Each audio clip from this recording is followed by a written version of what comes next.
Jadi kalau gini, Anda kalau bekerja, saya, Anda, kita bekerja, kan dapat gaji ya?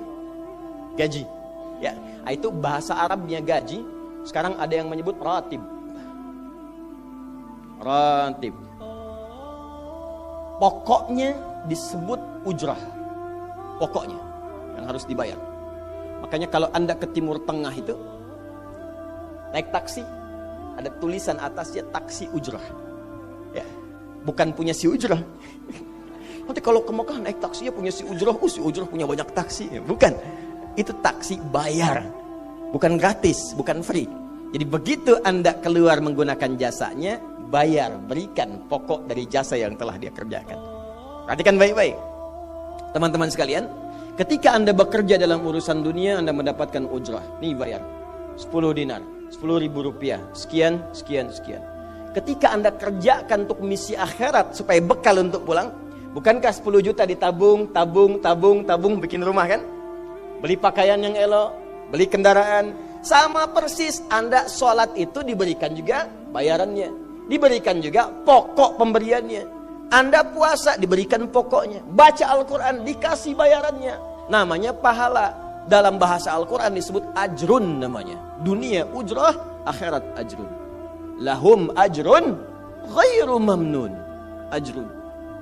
Berapa ukurannya? Minimal 10. Turun Quran surah ke-6 ayat 160. Kita keluarkan supaya terukur. Ya. Setiap pekerjaan dunia menjadi nilai akhirat punya poin. Pekerjaannya disebut hasanah namanya. Ya. Amal solehnya disebut hasanah. Siapa yang mengerjakan di dunia pekerjaan punya nilai akhirat, amal soleh namanya hasanah. Setiap hasanah punya poin 10. Man jaa bil hasanati falahu asyru amthaliha. Siapa yang mengerjakan perbuatan di dunia dan punya nilai akhirat, bekerja dikerjakan karena Allah mencari yang halal. Tuliskan poinnya. Salat, tuliskan poinnya. Setiap pekerjaan 10. Hitungannya 1 keduanya 500 tahun. 2 ketiganya 500 tahun. 3 keempatnya 500 tahun. Jadi jangan menghitung 1, 2, 3 terlalu sedikit. Ya. Di hadis Muslim saya sering katakan ke masjid saja dapat 25 poin baru nyampe. Jarak 1 kedua 500 tahun. Jadi kalau ada yang tidak sholat dalam sehari, 1 kali sholat kehilangan 10 pahala kali 500 tahun. Dia kehilangan pahala 5.000 tahun. Ya, dosanya berapa? Nah, makanya sering kita bermohon begini, ya Allah, jadikan semua perbuatan duniaku punya nilai akhirat supaya ditampakkan di akhirat. Di hasanah dunia ini akan ditampakkan saat dihisab di akhirat. Makanya sering kita katakan, ya Al-Baqarah ayat 201. Wa minhum may yaqulu rabbana atina fid dunya. Ya Allah, jadikan semua kegiatan duniaku hasanah. Namaku sudah hasanah ya Allah. Perbuatanku belum tentu. Ya sudah suami namanya Hasan, ya istri Hasanah, anaknya Husna, ya kan? Yang laki-laki Husain. Tuh, semua kumpul, tapi kalau pekerjaannya tidak demikian menjadi amal soleh, enggak terkumpul ini. Ya, dan akhirat pun nampakkan lagi hasanahnya. Maka diteruskan ayatnya, wa fil akhirati hasanah. Makanya saat di akhirat itu ditampakkan, faman ya'mal mithqala dzarratin khairan yarah. Ya, makanya kalau mau mithqal yang khairan yarah. Jangan yang syarran yarah. Ya, pada yang baik-baik, miskol tahajud, miskol untuk baca Quran, ya, miskol untuk bisa tilawah, miskol untuk mengingatkan puasa sunnah, itu khairan yarah. Ya, miskol pada yang tidak bagus tinggalkan, itu syarran yarah. Ini balik sini. Maka dapat kita nilai ini, kembali kepada Allah, kumpulkan semua ini. Tinggal nanti, tergantung Anda mau punya rumah di yang mana daerahnya. Komplek yang elit. Di Indonesia, di sini Jakarta ada Pondok Indah.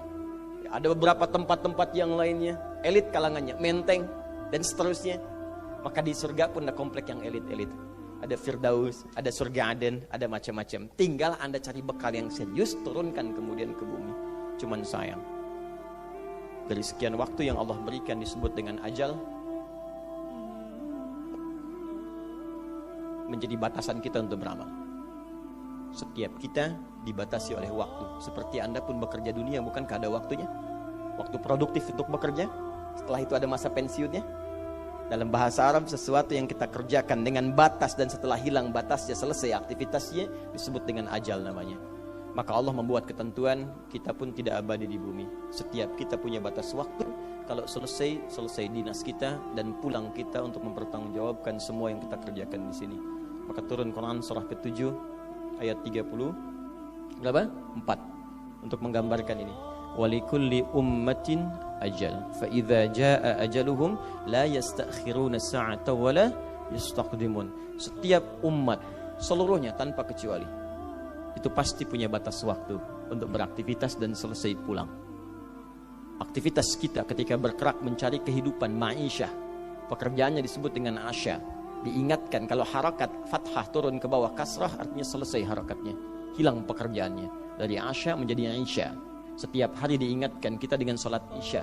Hei, seaktif-aktifnya Anda, sesibuk-sibuknya akan selesai semua itu dan semua kita akan pulang. Bukankah setelah isya kita terpejam? Itu kan latihan. Makanya dalam doa saat akan tidur jadi disebutkan bisikallahumma amutu wa ahya. Ada riwayat lain ahya wa amut. Riwayat populernya amutu wa ahya. Mungkin malam ini saya pulang, saya meninggal. Makanya saat kita bangun dari tidur kita ucapkan alhamdulillahilladzi ahyana ba'dama. Ada maknya, sementara aja. Satu saat mungkin pulang. Kita nggak tahu di bagian mana yang tidur itu mengakhiri kehidupan kita saat kita pulang. Karena itu serius. Ada saatnya kita pulang. Nah teman-teman, ternyata sudah tahu akan pulang pun masih ada yang tidak memanfaatkan waktu dengan baik. Tanyakan pada setiap manusia ya. Dari detik ini. Dimulai dengan diri kita. Kita manusia kan? Tanyakan pada diri kita. Anda wafat tidak? Anda pulang tidak? Anda meninggal tidak? Kalau sadar pulang, maka cari bekal yang baik. Berarti Allah benar kan? Kata Allah setiap kita akan wafat. Kullu nafsin dha'iqatul maut. Setiap yang punya jiwa meninggal. Bahkan dikasih informasi jelas kok. Yang bawa maut disebutkan namanya malakul maut. Quran surah 32 ayat ke-11. Qul yatawaffakum malakul mautil ladzi wukkila bikum. Disebutkan. Bayangkan ya, kurang jelas apa lagi? Disebutkan punya waktu namanya ajal, akan wafat disebutkan. Yang bawa wafat kematiannya disebutkan malaikatnya. Cara wafatnya disebutkan. Quran surah 89 ayat 27 sampai 30. Ya ayyatuhan nafsul mutmainnah, itu yang tenang, yang dahsyat dipukulin malaikat juga ada. Ya, Quran surah 8 ayat 50 itu ada sambil dipukulin malaikat. Ya. Maaf teman-teman sekalian, ini sudah jelas semuanya. Jadi aneh manusia itu. Sudah tahu akan meninggal. Tahu ada kenikmatan, ada siksaan. Tahu ada surga, ada neraka. Tahu ada kenikmatan kubur, ada siksa kubur. Kenapa masih main-main juga? Kenapa nggak dimanfaatkan? Dan dia tahu ada yang menyolatkan, ada yang disolatkan. Apa nggak sempat terfikir ketika Anda wafat siapa yang menyolatkan? Bukankah yang paling indah yang menyolatkan orang yang selama ini kita rawat? Anak yang pernah dikandung, diberikan ASI, dirawat-rawat. Anda menyiapkan apa gitu? Kita menyiapkan apa? Sayang-sayang investasi keluar banyak ketika wafat gak bisa berlaku apapun. Bahkan ada yang sebelum wafat pun sudah dibuang dari keluarganya. Waliyadzubillah. Nah, sekarang dari sekian kegiatan aktivitas kita, berapa yang sudah punya nilai di mata Allah menjadi amal saleh? Sekarang kita ukur. Ya, sekarang kita ukur. Pelan-pelan sebentar ya. Ini rata-rata usia berapa tahun? Oh baik. 40 tahun ke atas ya. Ya. Walaupun atasnya mungkin agak banyak atas gitu ya, bagian. Nggak apa-apa. Fokus sini ya. Edisi kali ini fokus saja. Biarkan saya yang datang, terangkan, tulis, hapus ya. Antum simak aja lah. Simak, tulis dengan baik. Mau ketawa-ketawa sudah masuk surga, alhamdulillah. Udah cukup dengan amin. Lihat dulu. Ini saya sering sampaikan. Ini kita kasih batas standar di Al-Quran aja lah. 40 tahun misalnya.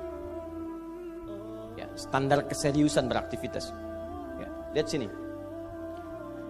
Konon dalam sebuah penelitian sederhana, manusia itu kalau dihitung-hitung aktivitasnya setengah dari usianya, itu umumnya walau tidak semuanya teralokasikan untuk tidur. Beristirahat, tidur. Dari mulai lahir, bayi kecil, tidur, dewasa beraktivitas, tidur siang, tidur malam, tidur macam-macam, tidur kecapean, tidur ngantuk, tidur lelah, tidur segala rupa, tidur. Setengah dari usia. Jadi kalau 40 tahun, tidurnya berapa tahun? 20 tahun. Baik. Sisanya beraktivitas, ya. Nah itu berapa tahun? 20 tahun. Jadi di sini kalau kita hitung, ya kalau beriman, alhamdulillah kita sholatnya, puasanya, baca Qurannya, tapi juga kerjanya, tertawanya, candanya, macam-macamnya 20 tahun. Dari 20 tahun ini, berapa yang jadi aktivitas ibadah? Yang jadi ibadah berapa? Ya, jangan terlalu pesimis ya, ambil 10 tahun misalnya. 10 tahun ibadah. Nah, jadi di sini adalah sholatnya, baca Qurannya, puasanya, dan sebagainya, sedekahnya, infaknya. Apakah semua ibadah itu langsung diterima? Belum tentu. Syaratnya ikhlas. Wa ma umiru illa liya'budullaha mukhlishina lahuddin. Quran surah 98 ayat 5. Pertanyaannya, dari ibadah yang kurang lebih 10 tahun ini, berapa tahun yang ikhlas? Ya, ambillah tengah-tengahnya 5 misalnya kan. 5 tahun. Ini yang ikhlas, insya Allah. Yang ikhlas kurang lebih 5 tahun. Jadi usia 40 tahun ini, yang produktif amalan yang kurang lebih harapan kita diterima oleh Allah insya Allah 5 tahun. Dosanya berapa tahun?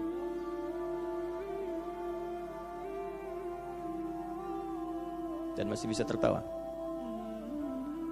Dan masih mengharap surga. Masih ingin ke surga Firdaus. Masih ingin mendapatkan segala hal yang istimewa. Sementara kita sadar, gini caranya begini.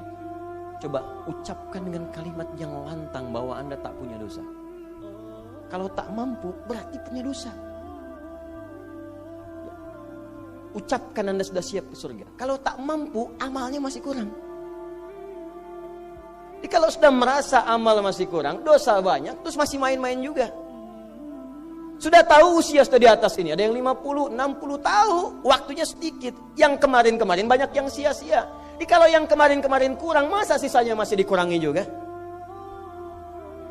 Anda 40 tahun, 50 tahun, 60 tahun. Sekarang anak 4-5 tahun, bahkan matanya buta, ada laki-laki, ada perempuan, sudah jadi penghafal Quran. 5 tahun hafal Quran. Belum baligh. Dan berharap punya bekal di hadapan Allah. Kemarin sahabat saya, Syekh Ali Jabir, ya, datang ke Bekasi. Cerita tentang Kaila, anak 5 tahun, mata buta. Murajaah hafalan Quran sehari 5-7 juz. Dikatakan oleh beliau, Kaila, apa enggak capek terlalu banyak? Kamu kan punya uzur di hadapan Allah. Allah Maha memahami keadaan kamu. Apa enggak lelah? Saya malu justru kepada Allah kalau kurang daripada itu. Anak 5 tahun mengulang hafalan Quran setiap hari 5-7 juz, dan malu kalau kurang di bawah itu sebagai bekal untuk menghadap Allah. Anda diberikan kesempatan sampai lebih daripada 50 tahun, lebih daripada 40 tahun, lebih daripada 20 tahun.